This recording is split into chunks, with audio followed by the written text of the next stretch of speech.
வணக்கம்.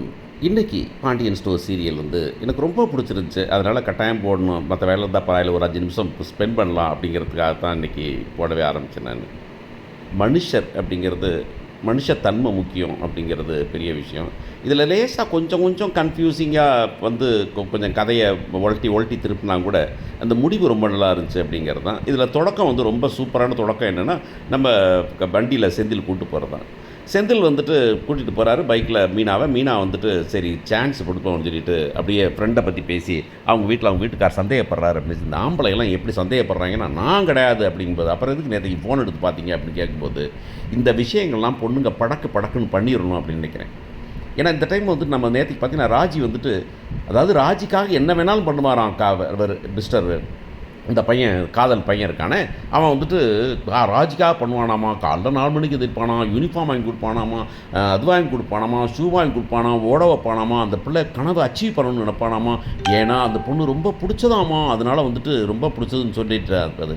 இந்த பொண்ணு ஏன் படக்குன்னு திரும்ப கேட்கல, நீ எனக்கு எல்லாம் பண்ணுவ, நீ ஆம்பளை, நான் பொம்பளை ஒன்றும் செய்யக்கூடாதா, நான் உனக்கு 1,00,000 இருக்கிறதுக்கோ 10,00,000த்துக்கோ நான் ஹெல்ப் பண்ணுறதுக்கு யோசிக்கக்கூடாதா அப்படின்னு ஏன் இந்த பிள்ளை கேள்வி கேட்க மாட்டேங்குன்னு தெரில. நம்ம அதான் சொன்னோம், நம்ம பொம்பளை பிள்ளையெல்லாம் தூக்கி அப்படியே பொண்ணுங்களெல்லாம் தூக்கி அப்படியே சிலையாக்கி சாமியாக்கி வச்சுக்கிட்டு அதை மனுஷியாவே கன்சிடர் பண்ணுறதில்ல அப்படிங்கிறது தான். வாழம் மாறிப்போச்சு. எத்தனை வருஷம் ஆகிப்போச்சு. 2025 வந்துட்டோம். இப்போ பொண்ணு ஆண் நீ ஒன்றும் பண்ணாத, நீ அதை பற்றி கவலைப்படுற, என்னை பற்றி நீ கவலைப்படுற, நானும் நீ ஒன்றும் கவலைப்பட வேணாம், ஆனால் உன்னை பற்றி நான் பார்த்துப்பேன் அப்படிங்கும்போது, இதெல்லாம் அடிமைத்தனம் தான் அப்படின்னு தான் எனக்கு தோணுது. இந்த காதல்லாம் எனக்கு ரொம்ப பிடிச்சிருக்கு. அந்த பையன் கதிர் நடிக்கிறது எனக்கு பிடிச்சிருக்கு. அவங்க 2 பேரும் ரொம்ப லவ் பண்ணுறது எனக்கு பிடிக்குது. ஆனால் எப்போ பார்த்தாலும் அவன் பாண்டியன் பையங்கிறத அப்போக்கப்போ ப்ரூவ் பண்ணிகிட்டே இருப்பான். நீ ஒன்றும் பண்ணாத அப்படிங்கிறப்ப இந்த பிள்ளைங்க எதிர்த்து கேட்க முடியல அப்படிங்கிறது தான். அட்லீஸ்ட் மீனானாச்சு இப்படி கேட்டாங்களே, சந்தேகப்படுறதெல்லாம் பண்ணாதடா பக்கி பயலே அப்படின்னு சொல்லும்போது நமக்கு பிடிச்சிருந்தது அப்படின்னு பார்க்குறோம். அப்புறம் இவங்க இப்போ நம்ம அம்மா ட்ரை பண்ணுறாங்க, கோமதி ட்ரை பண்ணுறாங்க, கேஸை வாபஸ் வாங்கிடலான்னு. இல்லை முடியாது அப்படின்னு சொல்லிட்டு கோர்ட்டுக்கே போயிடுறாங்க. அங்கே அவன் அழறான். அவன் சொல்ல, நான் பண்ண தப்புக்கு தண்டனை அனுபவிக்கணும் தானே, என்ன ஒன்றும் பிரச்சனை இல்லை அப்படின்னு சொல்லிட்டு போகிறான். கடைசியில் நான் பார்த்துக்கிறேன் அப்படின்னு பெரியப்பா சொல்கிறாரு. அங்கே போகிறாங்க. அங்கே ஜெயிலுக்கு போனாக்கா இது கோர்ட்டுக்கு போனால் கோர்ட்டில் கேட்குறாங்க. சொல்லும்போது இப்படி இப்படின்னு 2 பேரும் வாதம் பண்ணுறாங்க வக்கீல்லாம்.